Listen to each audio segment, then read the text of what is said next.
let's talk about some technique. Okay. So I want to talk through that a little bit. So where will we start? Okay, where do we start? Well, I think one of the first places to start is I'm vacillating between two, so I'm going to tell you two, but I'll go back to one, but then you'll have to remind me of the other. Okay. Self-broadcasting versus listening to understand, not to respond. That's a nice little, listen to understand, not to respond. And I think most times what we're doing is we're trying to figure out. Because I know what Nico's thinking where mine is. That's what you're doing, right? I'm listening to understand. Yeah, I know. So listen to understand, not to respond. One of the things that people don't understand about listening is that the nonverbals of listening.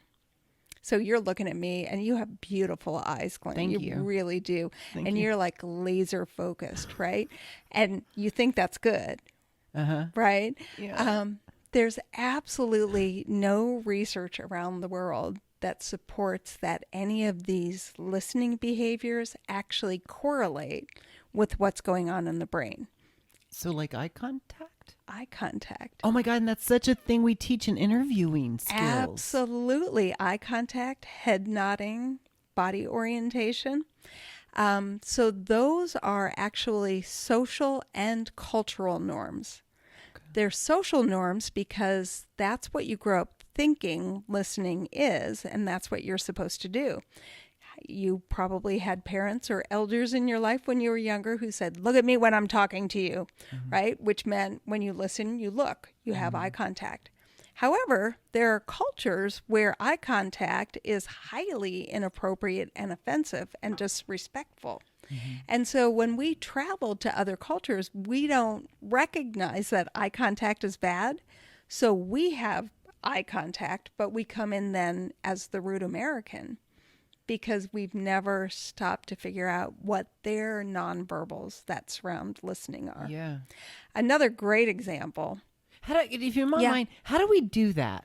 How do we do that when we are overseas somewhere? We're on a trip. We're traveling, and my husband has definitely traveled. I have traveled with the military and other places. But how do we do that? How do we pick up real quick to settle into what's going around us so that we're not an asshole? Yeah. Essentially. Yeah, absolutely.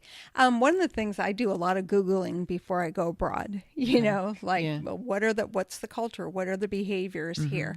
And then when I go in, I try to keep my mouth shut and observe for as long as possible. So luckily, when we travel, sometimes we have a destination, we're going to, I don't know, do a talk or whatever, right? Work for a company. But you have the opportunity at the airport, at the hotel, to really just observe other people. And observing the nonverbals of what's going on when people are communicating with each other, I think is one of the ways to do it. And then the other way, which is even better, I think, is having a friend in that culture and just, texting or emailing or saying, okay, what do I need to know here? Because I made my first mistake not doing that. I have been a member of the International Listening Association. Whoever knew a thing like that existed, right? Yeah, I was the president back in 2010. Oh, wow. But I've gotten to know listeners, people who study listening, train in listening from around the world, and I am just so fortunate because many of them became friends. One particularly in Finland and one in Germany, and so I've been to Finland and Germany like 6 or 7 times just for fun because I can travel with these people. And it's so much better because I don't have to speak the language. They speak the language. They know where to go. They just do the entree, which is great.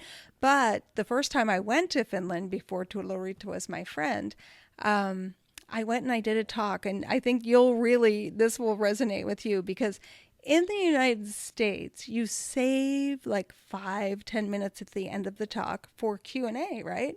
That's what you're supposed to do. So I do this research talk that I was doing as a keynote, and it was on listening.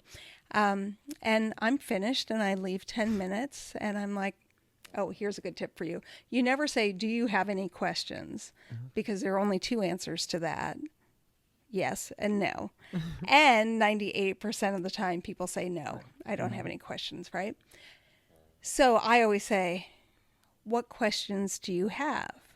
Because then it's implied that there are supposed to be questions, and people like to be helpful. So when they're told what to do, kind of that way, they'll ask questions then. So I get to the end of my talk and I say, okay, I know that I've talked a lot here. What questions do you have for me? Pin drop, pin drop, pin drop. I'm like, as a speaker, you think you just totally spoke over their head or, below their feet. It was so elementary. Yeah, I bombed. I'm Yeah, done. totally bombed. So finally, after about 3 minutes, it seemed like an eternity of begging for questions. One of my friend's students awkwardly asked a question, and there was only one other question after that. And I'm despondent. I'm thinking I've totally screwed this up beyond belief. But when I talked to my friend afterwards, she said, "No, Laura, Finland is a listening culture." And I said, well, what does that mean? And she said, it's the listener's responsibility to understand and make meaning.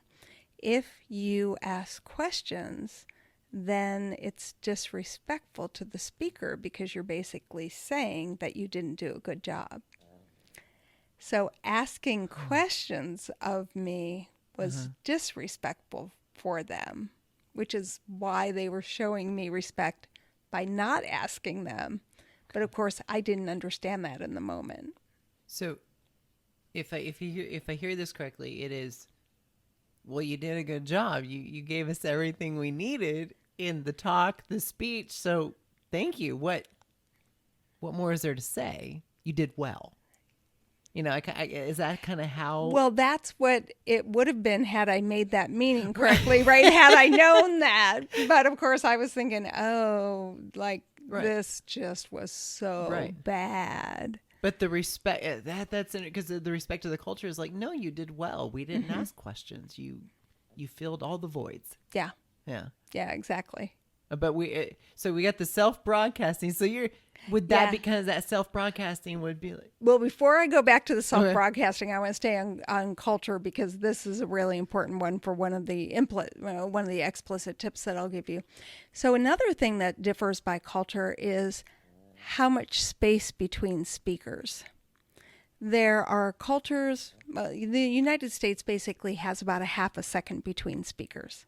Right, and you've never thought about that. I can see your brows going like at a conference. No, just in a conversation. Oh, okay. See? Oh, this is a good technique. I often think of this. Okay, go ahead. Yeah.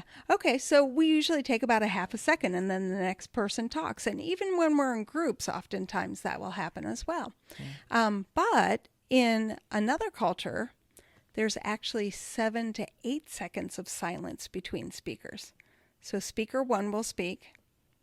Dead air for 7 to 8 seconds, and then speaker 2 responds. And then in another culture, they overlap. They're talking at the same time.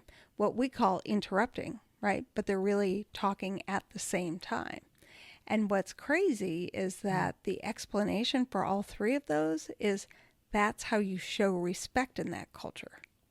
So in the Asian cultures where there's the 7 to 8 seconds or the long pause in between, basically what that's saying is, I really respect what you had to say, and I want to show you that I'm considering it before I respond to it. So that's why there's that long pause. In the Italian and New York Jewish culture where they overlap, respect is shown as wanting to co-build this relationship or this story together. So that's why we're doing it at the same time, and that's shown to be respectful. And in the United States, I can't tell you what the respect is. It's just like half a second, right? And so many people in the U.S. grow up believing that interrupting is bad, just really awful.